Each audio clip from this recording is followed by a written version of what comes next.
Hello guys, ito po ay Ford Ranger 2012. Nagpa-clean ng EGR po ito sa amin. May code din po ang EGR niya. Yan po, nabaklas na napin po niya. Intake manifold at EGR. Ang problema po nung code niya, chinek po namin ito sa computer. Ito po yung kanyang EGR. Yan. Bale, sira po yan. Nakikita niyo po.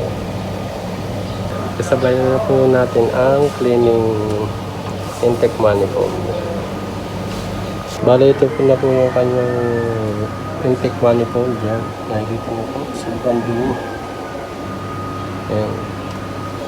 Nilinisan po natin yan. Kaya din po nasira ang kanyang EGR. Sobrang dumi po yan. Ito po yung dahilan ng pagkasira ng kanyang EGR. Sobrang dumi.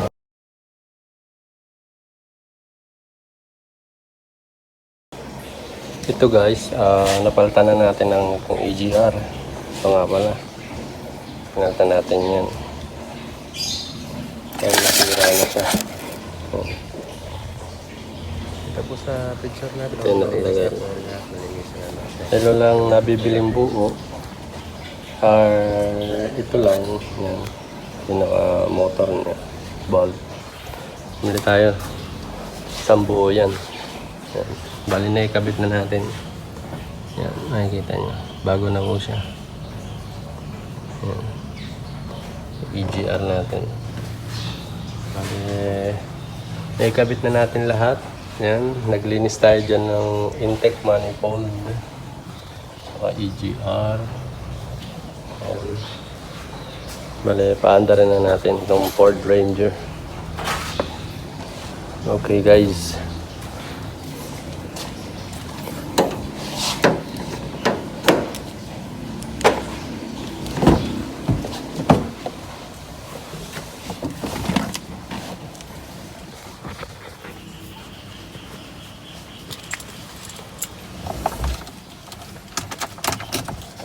Switch na natin. Yan. Bali dati, may problema din ang itong ilaw na to, na ilaw siya. Yan. Start natin. Kung ayos na ba. Nagpalit din tayo dito ng camshaft sensor. Dati kasi ito hindi naandar. Yun! One click na po siya ngayon. Ang dating hindi naandar. Nagpalit po tayo dito ng camshaft sensor.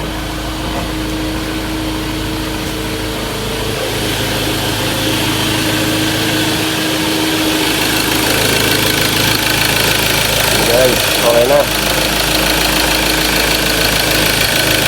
Ito na kanyang andar. Tapos dati low power din siya. Testing natin i-rev. Rev natin. Umabot baga sa 3,000 RPM. Dati hanggang 2,000 lang po siya. Yun po. Goods na po siya.